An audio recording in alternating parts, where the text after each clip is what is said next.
You are listening to Leading the Factory Forward with your host, Lynn Friest.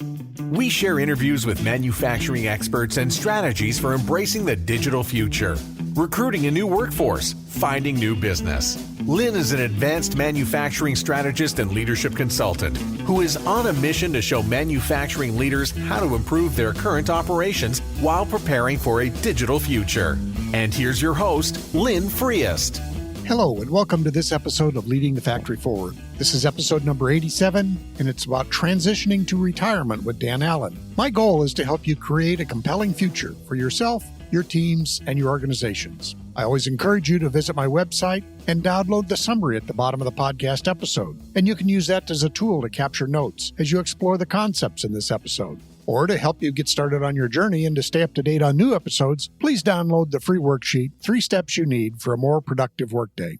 Well, this episode is a little different. It's not about running your business, but how to make a transition, whether it be to retirement or to something else. Our guest today is Dan Allen. Dan had a wide-ranging career and just retired last January. He's an experienced human resources and labor relations leader, and he has experience in both the public and private sectors. He's done a wide-ranging set of responsibilities, driving transformation in HR, collective bargaining, and supporting both manufacturing and professional employee groups. Dan is both a friend and a colleague, and he recently posted a summary on LinkedIn of his observations on his first year of retirement. And I thought we'd talk about that and share it with this audience. So we're going to talk about these ideas. How COVID changed Dan's retirement transition. What has he noticed about transitioning to retirement in general? What he now thinks is important to consider before you retire. And then ideas that he has on designing life in retirement. Let's talk with Dan. Well, welcome, Dan. It's great to have you on the show and looking forward to our conversation. I think just to lead off, I'd like for you to introduce yourself and say whatever you'd like about your journey. Yeah, thanks, Lynn. Really appreciate you having me on. It's great to be here. So my name is Dan Allen, and I retired from corporate life just a little over a year ago at the end of February of 2020, right before the pandemic arrived in full force in March. I spent 20 years with John Deere in various roles in human resources and labor relations.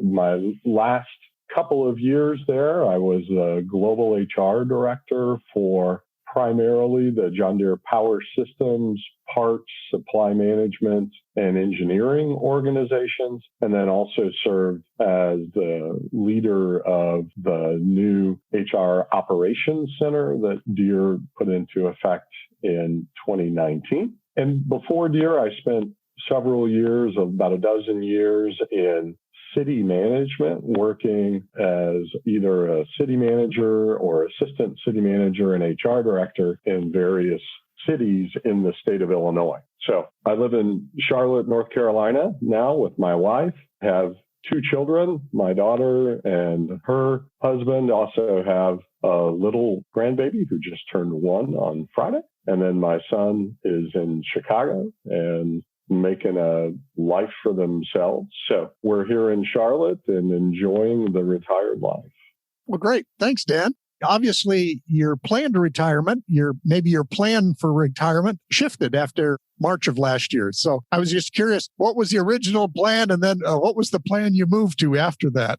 Yeah, all great plans survive the first shot, right? Isn't that what they say in the military or something to that effect? Yeah, we had planned for many years, really, with the idea of being able to retire somewhat early in my working life. But I did not anticipate spending the first year of retirement the way we have with the global pandemic, right? So we had, like most folks do, I think, envisioned moving to the retirement phase of life, the first few years being lots of travel and just social time and experiences of unwinding and relaxing, right? And, we got to do that for about 10 days.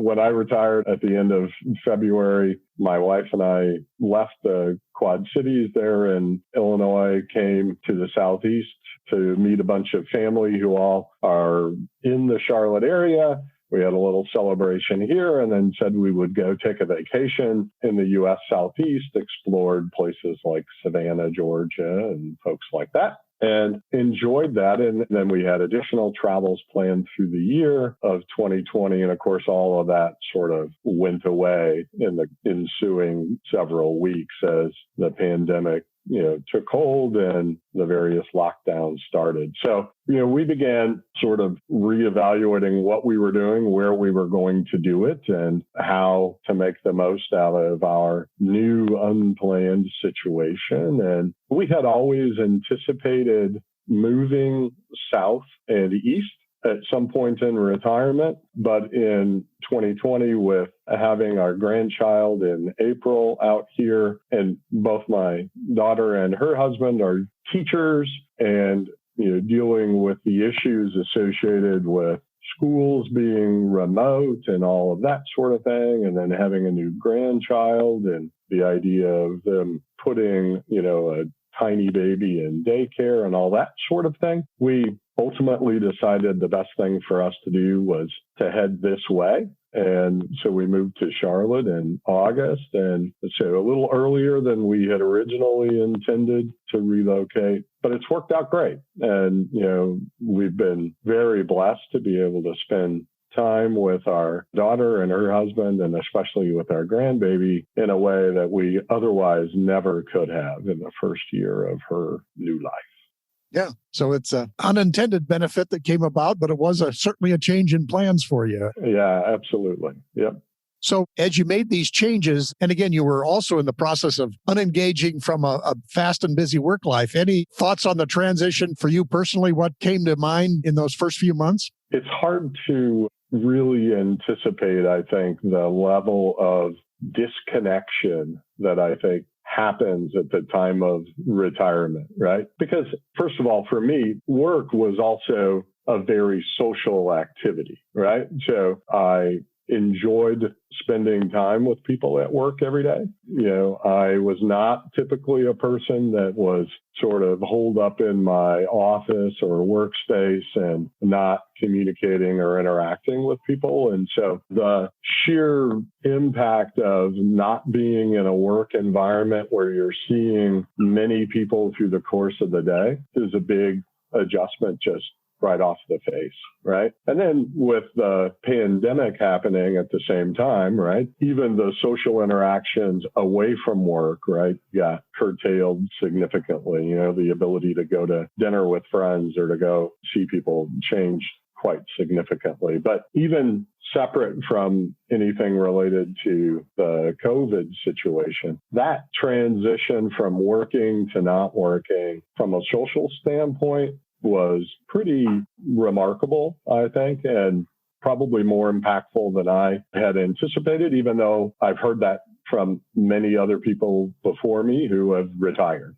So people tell you that, but it's difficult to absorb until you've actually done it, I think. So planning and thinking about that, and little things, I would say, like making sure on your personal contact list, you have the contact information for people that you really want to stay in touch with is critical, because what you learn and find out quickly is, those email addresses that automatically filled in Outlook because you were in the global address book and, you had sent 100 emails to somebody over the last 10 years. Those are all gone, right? And nobody remembers the middle initial of somebody's email address, right? So spending some time in the weeks before retirement of being sort of really thoughtful about who and how you want to stay in contact with people upon retirement, I think is something that I tried to do, but I think I could have done a much better job, because I found myself like searching on occasion in the first few months after retirement of like sending people emails saying, do you have this person's email address? And you can send it to me, because I wanted to connect with them, but I didn't know how to do so. That was a change for sure. Well, and I think, as you mentioned earlier, the vacation, which you got a little bit of, at least in my experience, it seems like that seems to be the transition for a lot of people. They leave the social circle of the work, but then they at least jump into some vacationing right away, which I think the busyness of that can kind of buffer things for you a little bit as you're losing that connection with people. Yeah, I think that's exactly right. And, several friends and colleagues of mine suggested that approach, that take the first week or two and be out, right? Just be gone. So you're not, waking up on the first Monday morning after retirement wondering, what am I going to do today? And so you've got sort of a nice clean break. You make that sort of mental adjustment to vacation/retirement. And then maybe it's a little easier to come back a week or two later to home base without having spent the first few days just sort of sitting there staring at your spouse and going, okay, what do we do now? I know with my spouse, we had to set some guidelines for what we were going to be doing in the morning because I wasn't up and out of the house right away. And she wasn't quite ready to talk with me right away in the morning. So, yeah, exactly right. I'm very much and always have been a morning person, and usually until I retired, an early riser, right? My wife is very much the opposite. And so, we had to adapt there. One of the things that I have observed for me was over the course of the last year, my sort of personal body schedule has adapted to, right? So I'm not up and running at 5 a.m. anymore. And I'm not, frankly, half asleep on the couch at 9 p.m. anymore either. So I sleep better and I feel better, and I'm much more sort of at peace with my life today, perhaps, than I was when I was in the middle of what was a very successful and very fulfilling professional career. From what I understand, you also did some work on yourself. You intentionally got some exercise and stuff like that going. Yeah, absolutely. So with the pending grandparenthood that was coming for me, right? That was a bit of a reminder for me of things that I had not done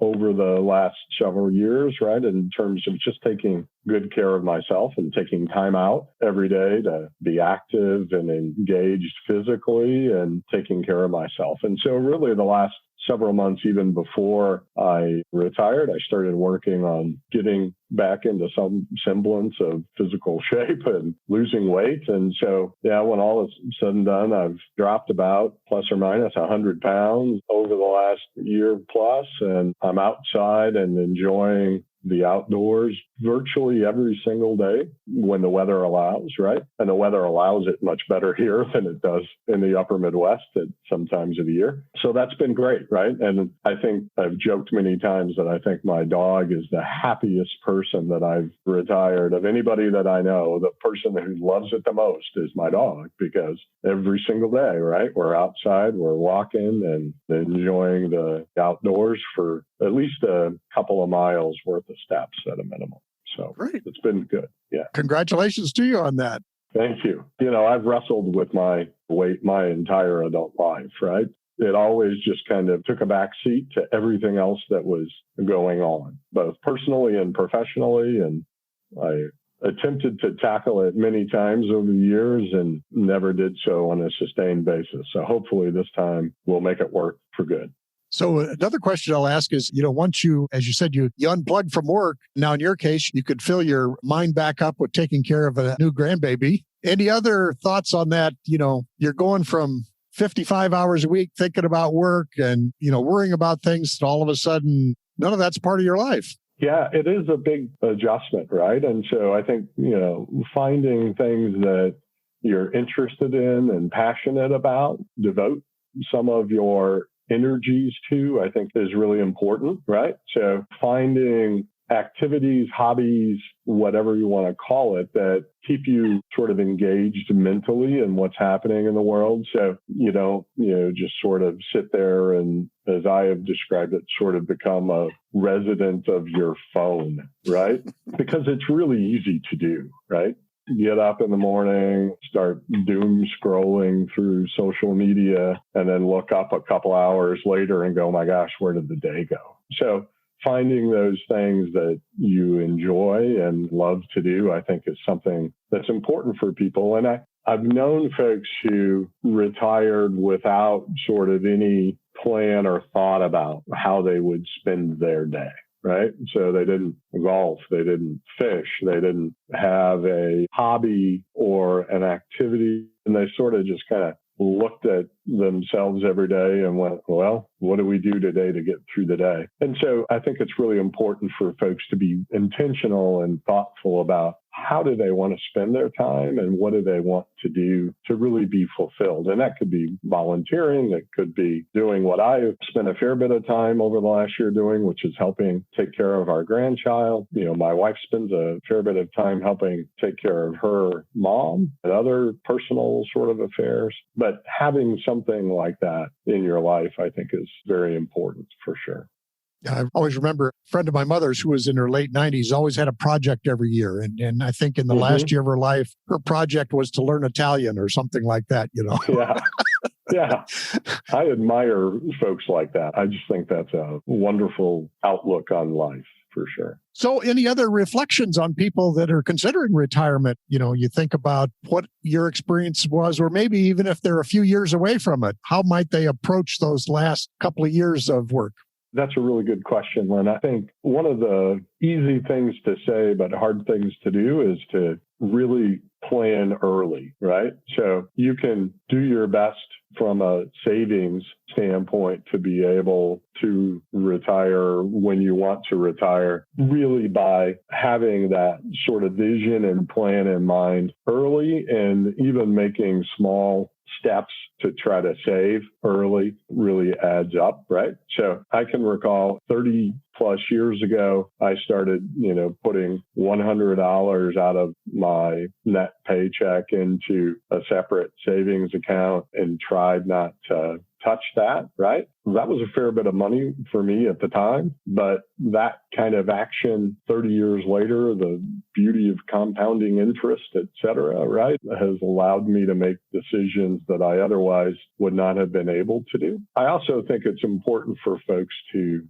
spend some time not just thinking about what they're saving for retirement, but how they want to live when they retire, right? So if your goal is to travel 30 weeks a year and see the world and spend months on a cruise ship or things like that, that's going to be a different set of objectives from a financial standpoint than somebody who wants to just move to the woods and live quietly. Right? So think about that and have some understanding about what you want to do, and make sure that the people that you're going to be doing it with have similar expectations as well. And then I think the third thing that I would say about sort of the financial side, right, is engage somebody who can help you make sure that you have the funds to be able to do that. Right. So it's one thing to save. It's another thing to have a plan for how you would go about spending it, and making sure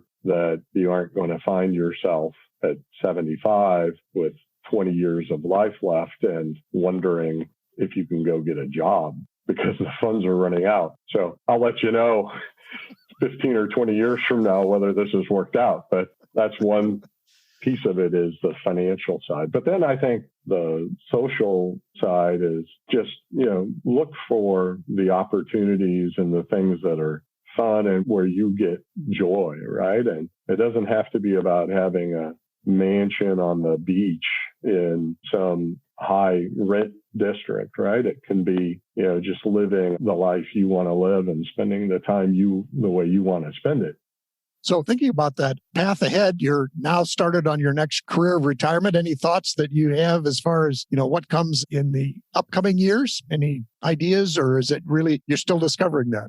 Yeah, we're still discovering it to a certain extent, right? But one big thing that's coming for us is actually next week, we actually move into our retirement home, so to speak. The house that we have built out here is finished, and so we're going to start moving in. And that'll give me several months worth of new projects to address. But, we're looking forward to being able to sort of get back post-COVID into what we had envisioned doing all along, right? And being able to see our kids and our grandchild and our family, and to be able to visit some places and do some things we otherwise couldn't have done. I'm a huge fan of live music, live theater, and live sports. And so the ability to get back in stadiums and concert halls and things like that is something that we are greatly looking forward to and hopeful that,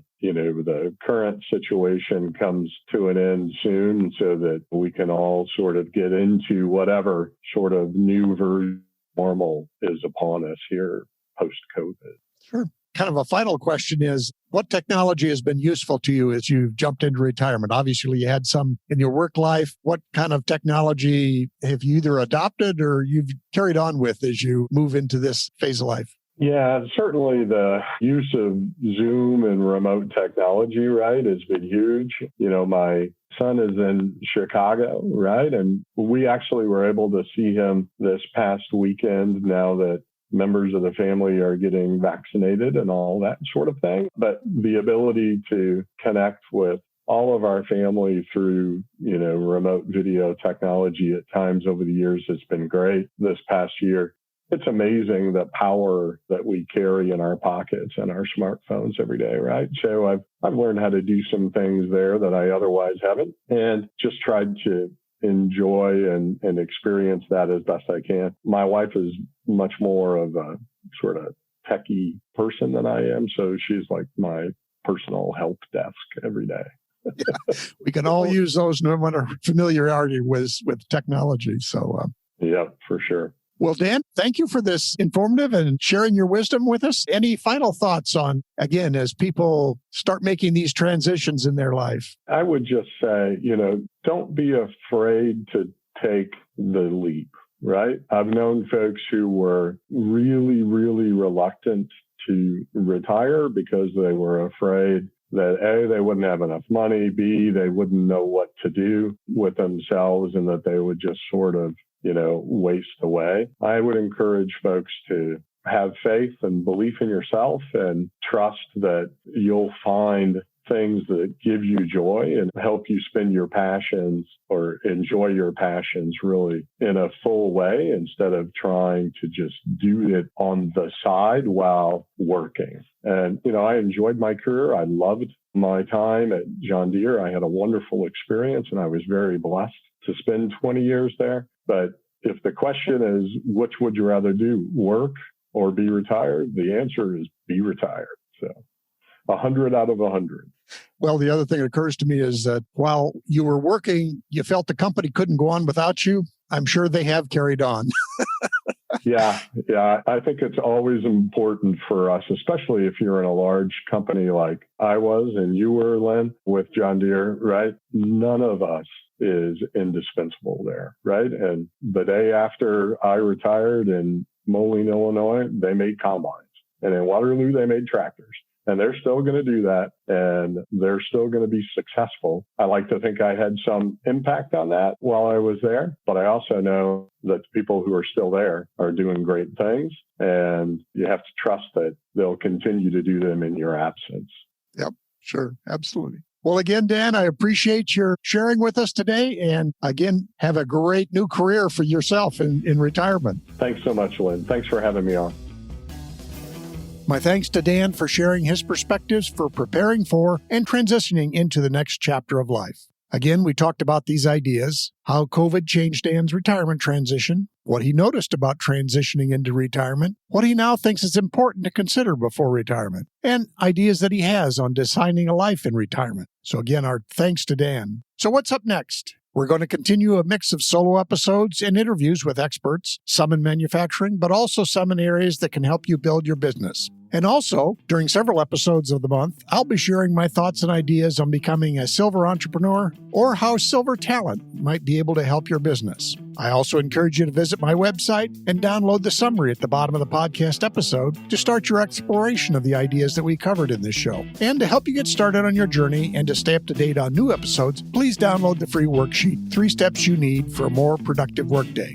In addition, I'll share Dan's LinkedIn profile and a link to his post that he published on LinkedIn about his transitions. So thanks for listening, and we'll see you next time.